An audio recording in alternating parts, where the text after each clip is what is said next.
Welcome to the Vintage Athlete Podcast, specially designed for retired athletes. I want to set the stage for some of the things that we're going to tackle on this podcast and talk about some of the very unique physical, emotional, and mental health needs of former athletes. And all of these needs that I'm going to talk about are worthy of their own episode in the future. So we can dive deep into the why behind them and also the strategies to work through them. But for now, we will at least just talk a little bit about each one. All right, so let's get into it. So number one of the unique needs of former athletes is maintaining physical fitness. So as an athlete, you've trained your body to do amazing and challenging things. And I've found that retired athletes can experience the fitness transitions in different ways. So on one hand, they may want to continue to train at the same competition level of intensity that they did in their competition days, trying to keep their body in athlete condition. Or they may want to maintain their fitness close to what it was, but have no idea how to adjust their workout regimen to accomplish that. Or they might experience a sense of relief at not having to work out anymore. And don't want to set foot inside of a gym. This was me, at least for a little while. I remember when my gymnastics career ended and I entered college, I was often thinking and sometimes saying out loud to people, I just spent most of my life in a gym doing gymnastics and conditioning. And the last thing I want to do right now is work out. I just felt like I needed a break from all of it. So no matter where you fall or fell on this spectrum, the truth is that the level of training that got you to your highest level in your sport was taxing on your body. And guess what? You and your body no longer need this crazy intensive workout schedule and training to live your life outside of sports or after sports. So if maintaining physical fitness is something you value, which in most cases I find is the case, that athletes want to continue to maintain that physical fitness that they worked so hard for all of those years. So if that's something that you value, then it's important to learn a new way to exercise that's more gentle and compassionate on your body. And that can be a major struggle for retired athletes. Plus, the physical changes in the body is one that can be difficult to accept. However, it is normal for the human body to change over time, no matter who you are. It's going to change, especially if you go from an intense training schedule to a more moderate one. Finding a balance of maintaining fitness and finding self-compassion is a journey that we likely need to go on to stay healthy without continuing to kick our own asses in the long term.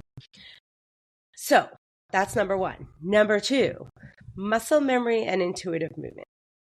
So another unique quality that you possess as a former athlete is that you used to use muscle memory to reliably complete the actions that allowed you to excel in your sport. This is especially true for sports like gymnastics, track and field, running, baseball, etc. Those repetitive motions just became second nature to you, and your body just did them. So this was great when you're competing, but in the long run, you may not have learned how to move in a more intuitive way, which is part of the process of learning to be fully present and mindful in order to build self-awareness and self-compassion, which is really what we need to live a fulfilling life in the future. I remember when I started practicing yoga frequently, and I didn't know how to move my body intuitively. I was just so used to using my muscle memory that I used in gymnastics. And so this was a whole new experience. In yoga, students are often cued to listen to your body and decide what feels good to you. And that was never the case in gymnastics. I moved my body in a way that allowed me to execute a skill with the correct form. It didn't really matter how it felt in my body because the goal was to get the highest potential score. So it was quite a revelation for me to learn how to move in whatever way felt good and made sense at the time. So number three, dealing with injuries. So you may have lingering injuries or pain due to that repetitive stress motions that your sport required. I know I do. And when you're fully active in your sport, injuries were likely treated efficiently and then addressed through intensive rehab and physical therapy until you were ready to come back to full practice. As we retired athletes age, we may start to feel those old injuries again over time. Some of the most common injuries and issues are back pain, shoulder issues, and hip issues. And we all know there are many others that we might be feeling in our life after sports. As a former gymnast, I struggled with low back pain as I got older, which wasn't a specific injury or issue I had as a gymnast. And it really didn't show up until later in life, all that wear and tear on my body that eventually caught up with me. And so yoga for low back pain made a huge difference in helping decrease that pain over time. Number 4, developing a new schedule for health and wellness. So if you were intensely involved in a sport, chances are you had a structured and intensive training and practice schedule, resulting in a very busy and structured life. You probably had a coach or coaches that provided your training as well as direction and guidance on other aspects that affected your performance, such as nutrition, sleep, the equipment that you use, maybe even your clothing, just to name a few. So following all of this guidance probably had a positive impact on your performance because that was the goal of it. But when that level of guidance and structure is no longer there, then you're left to figure out a lot of these things on your own. Things like what kind of training or exercise do you need to maintain that physical fitness? What kind of schedule should you have in order to do this? What are the nutritional and sleep needs of your body with a less intensive training schedule? And then what do you do with your newly found unstructured free time, right? You used to spend all of this time in your sport, practicing, working out, conditioning, and now you've got this new amount of free time. What do you do with that? So this can be a really overwhelming task, especially considering the new needs of your body after sports. So establishing a new routine, a new set of values, and taking committed action towards them is a step in the right direction. Unique need number 5 is difficulty establishing non-sport goals. So athletes tend to be very goal-driven, which is necessary in order to excel in their sport. Being intensely involved in your sport likely came with a pretty clear vision of what you wanted to accomplish. However, goal setting might not be a skill that always easily translates to the rest of your life. So for me, it was a struggle to know what to focus on and how to accomplish it. I needed to figure out what my values were outside of my sport. In my sport, they were very clear. But then outside of that, it became more challenging to use that same skill in other aspects of my life. So it's important to figure out what is truly important to you. What are you willing to do to live according to those values and those things that are very important to you? So to figure this out, the athlete really needs to figure out who they truly are, which is so much more than their sport. And learning to practice mindfulness can really help get this process started. Mindfulness and yoga practices teach people to notice sensations in their body and thoughts in the mind and to accept them without judgment and without letting it define who they are. So it's then that you can really start to discover who you really are without all this noise going on in the background.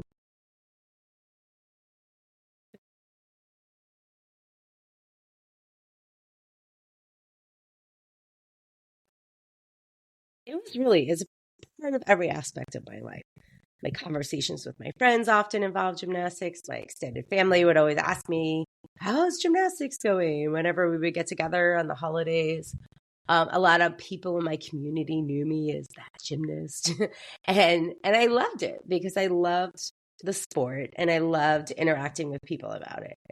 So when I eventually stopped competing in gymnastics, I wasn't that gymnast anymore. So then who was I? So much of my identity was wrapped up in that identity. And this is a big struggle, especially when going off to college and not having my gymnast status to tell people who I was. And I didn't know who I was without it. And now I had this big hole in my life. Does this sound familiar to you?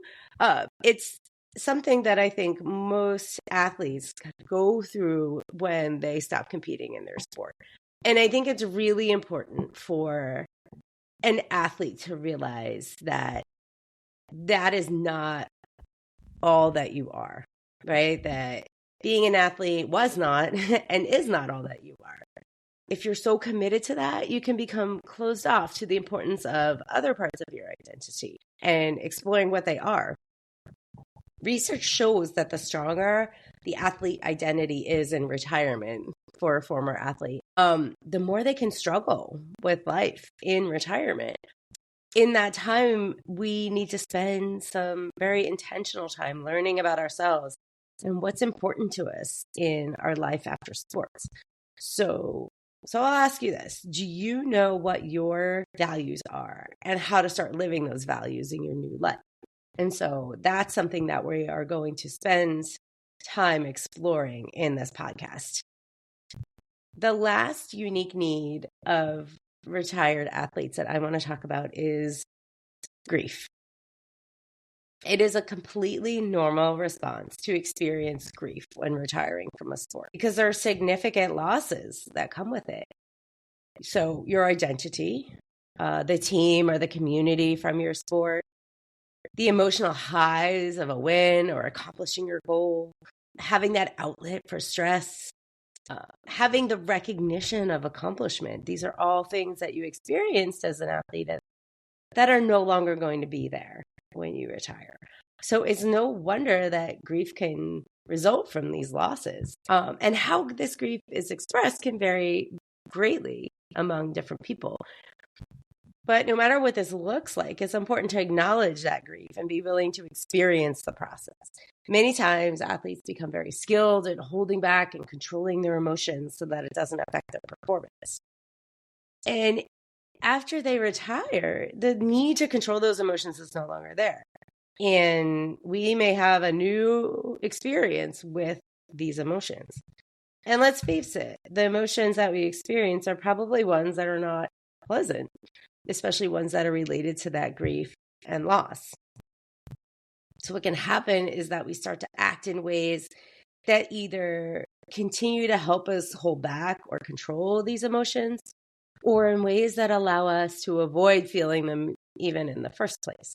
So in either case, you can start missing out on important aspects of your life and not living fully according to your values and what's important to you. If you're spending all of this time and energy controlling or avoiding emotions that maybe you feel like aren't pleasant or uncomfortable. So learning how to accept and experience uncomfortable emotions is a skill set that I had to learn as a former athlete. And I know I'm not the only one. This is something that this podcast is going to focus on through strategies from acceptance and commitment therapy, which is commonly known as ACT. Other strategies, including behavior analysis and mindfulness, are the things that help me have that successful journey and find balance in my life after sports. So, as a former athlete, no matter how long it's been since you retired from your sport, all of these things can still be a struggle, and that's okay. You trained your body to do amazing things. And along with that comes a unique set of physical and mental challenges that you may experience once you're no longer active in your sport. In spite of these challenges, you bring a very unique and valuable set of strengths. The ability to manage an intensive and full schedule of life, perseverance to accomplish your fullest potential, and the strength to work through adversity are just a few of the skills that athletes bring with them after their sport. And I see you because I get it. I lived it. And I want to support each and every one of you to continue to use your strengths and assets to build and maintain a meaningful life after sports. As a former athlete, and now the mother of two of them, I think we are all deserving of support in the transition into sports retirement through proven and effective strategies. This approach needs to be a holistic system, addressing the whole person, physically, emotionally, and mentally, and is specific to retired athletes and all the unique aspects of retirement that we just talked about. So it is my mission to put that out into the world. So please know that you are so much more than a former athlete, and you have something unique and powerful to put out into the world in your next phase of life. So if you want to get clear on your values in your life after sports, I invite you to sign up for this free 3-day experience that I have called the Vintage Athlete Awakening. And this series is going to take you through some of the exercises that I use to explore our relationships with our body and our mind, and what will help you move forward. So to find out more and sign up, you can go to vintageathlete.org, O-R-G, /vintage-athlete-awakening. Or you can go through the link in the show notes. And I would also appreciate and love if you would hit that subscribe button so that you can be the best version of yourself in your life after sports. So until next time, keep evolving.